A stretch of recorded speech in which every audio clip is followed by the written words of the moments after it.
আসসালামু আলাইকুম। আমি ডক্টর আকলিমা খাতুন আঁখি। আজকে যে বিষয়টি নিয়ে কথা বলব খুবই গুরুত্বপূর্ণ একটি বিষয় এবং অনেকেরই জানার আগ্রহ। অনেকেই কমেন্ট করেন আমাকে এই বিষয়টি নিয়ে কথা বলার জন্য। তার শারীরিক অক্ষমতা।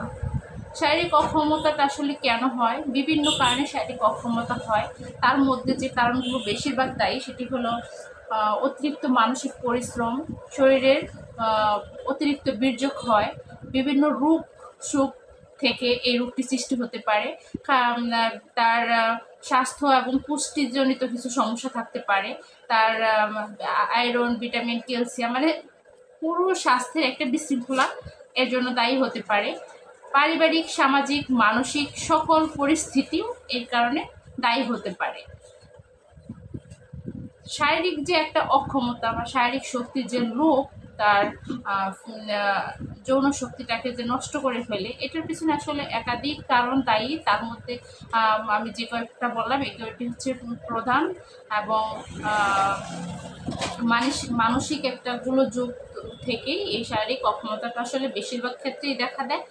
সেক্ষেত্রে হোমিওপ্যাথিক বিভিন্ন মেডিসিন রয়েছে, এর জন্য খুব সুন্দর কাজ করে মেডিসিনগুলো। আমরা হোমিওপ্যাথিক মেডিসিনগুলো দিয়ে পেশেন্টদের সুস্থ করি ইনশাল্লাহ। অল্প দিনের মধ্যে সুস্থ হয়ে যায়। এমন কিছু মেডিসিন নিয়ে এখন আপনাদের সাথে কথা বলবো। প্রথম যে মেডিসিন, সেই মেডিসিনটি হলো ক্যালেডিয়াম সেক। ক্যালেডিয়াম সেক এই মেডিসিনটি হোমিওপ্যাথিক চিকিৎসা শাস্ত্রে এই যে যাদের যৌন সমস্যা থাকে, যৌন অক্ষমতা থাকে, যৌন শক্তির অভাব থাকে, তাদের জন্য বহুল ব্যবহৃত একটি মেডিসিন। এই মেডিসিনটি তারাই খেতে পারবে যাদের অনেক দিন যাবৎ স্বপ্ন দোষ হয়ে বীর্যক্ষয় রয়েছে, আর অনেকভাবে অবৈধ উপায়ে বীর্যক্ষয় হয়ে গেছে এবং অতিরিক্ত বীর্যপাত হতে হতে একটা সময় গিয়ে সে কি হয়েছে, শারীরিক অক্ষমতা তার দেখা দিয়েছে, যৌন শক্তি লোপ পেয়েছে। সেক্ষেত্রে এই ক্যালেডিয়াম সেক এই মেডিসিনটি চমৎকার ফল দেবে। আমি বলছি যে এই মেডিসিনটি দ্বারা অ্যাভেলেবেল রোগী আমরা সুস্থ করেছি এবং যারা হোমিওপ্যাথিক চিকিৎসা নেন এবং হোমিওপ্যাথিক চিকিৎসা গ্রহণ করেন তারা নিশ্চিত জেনে থাকবেন যে এই মেডিসিনটি কতটা যৌক্তিক। আপনারা যারা এই ধরনের সমস্যায় ভুগতেছেন তারা এই মেডিসিনটি একবার হলেও ট্রাই করতে পারেন, ইনশাল্লাহ আপনারা ভালো একটা রেজাল্ট পাবেন।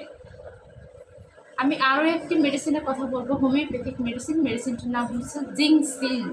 Ginseng mother tincture. Ginseng mother tincture এই মেডিসিনটি আপনি কখন খেতে পারবেন? যদিও এটি একটি সেক্সুয়াল পাওয়ারই একটা মেডিসিন, তবে যে কোনো মানুষ যে কোনো সময় খেতে পারবে না। কিছু সিমটম তার সাথে বর্তমান থাকতে হবে, তবেই এই মেডিসিনটি সে খেতে পারবে। মেডিসিন তো মেডিসিন, সবার জন্য সবসময় এক মেডিসিন কাজ করে না, এই জন্য আমি কথাটা বললাম। তো জিংসিন মেডিসিনটা আপনারা কে কখন খাবেন?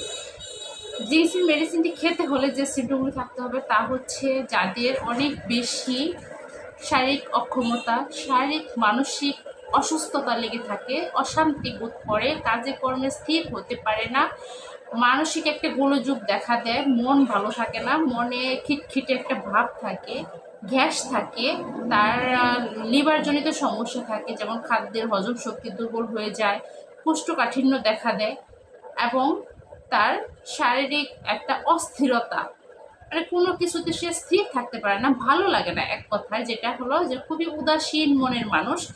এই সমস্যাগুলো যাদের মধ্যে উপস্থিত থাকে তারাই কিন্তু জিংসিন মেডিসিনটি নিতে পারবেন। এই জিংসিন মেডিসিন নিলে আপনাদের এই সকল সিমটমের সাথে সাথে শারীরিক ক্ষমতাটাও অনেক পরিমাণে বৃদ্ধি পাবে। এই সকল সিমটমগুলো তো চলে যাবেই, আপনি তো পূর্ণাঙ্গ দেহটাকে সুস্থ বোধ করবেনই, সেই সাথে শারীরিক যে একটা যৌন চাহিদা সেটা কিন্তু বৃদ্ধি হয়ে যাবে।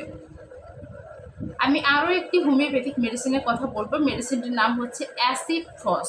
অ্যাসিড ফস এই মেডিসিনটি তাদের জন্য খুবই কার্যকরী হবে যাদের সহবাস করার পরে অনেক মাথা ঘোরায় এবং কোমরে ব্যথা করে, সেই সাথে যে মানুষগুলো দৈহিকভাবে বয়সের থেকে বেশিটা মানে লম্বা হয়ে থাকে। অনেক মানুষ আছে না খাটো প্রকৃতির দেখতে, কিন্তু এই মানুষগুলো বয়সের তুলনায় খুব দ্রুত লম্বা হয়, মানে অনেক লম্বা প্রকৃতির যে দৈহিক গঠনের ব্যক্তিগুলো, এদের সহবাসের পরে যদি মাথা ঘোরায়, মাথা ব্যথা করে, খুব অস্থির লাগে এবং হাঁটু কোমর এইগুলোতে একটা অস্বস্তির দুর্বলতা দেখা দেয়, সেক্ষেত্রে অ্যাসিড ফস মেডিসিনটি তাদের পরম বন্ধু হবে ইনশাল্লাহ।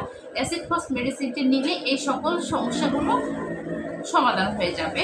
সে দৈহিকভাবে সুস্থ বোধ করবে এবং তার শারীরিক যে একটা যৌন শক্তির অভাব ছিল সেই অভাবটি তার আর থাকবে না, সে পূর্ণাঙ্গভাবে সুস্থ বোধ করবে।